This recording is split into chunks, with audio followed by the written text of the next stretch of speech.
Здраво, здраво повторно и еве така почнав со некои мои чорби супи. Денеска имаме на мени грашок. Во овој грашок можеме да ставиме зејтин, бидејќи денеска е таков ден во кој што може да се јаде со масло. Во грашокот ставам морков, ситно исецкан во вода, додавам малку кромиче. Сето тоа го мешам. Секогаш во моите јадења додавам и вегета, сушен макдонос и ја оставам чорбата да зоврие на појако и потоа ја оставам да врие некаде повеќе, значи од 40 минути на потивко, значи некаде на единица.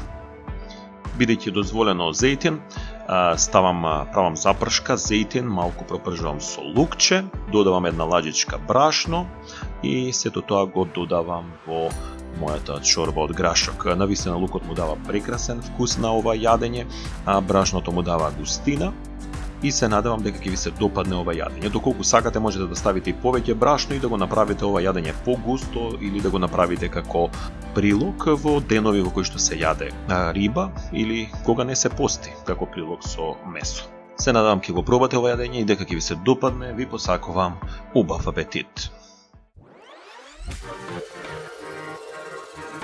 Вршиме онлайн обука за деца и возрастни. Левел едукативен центар.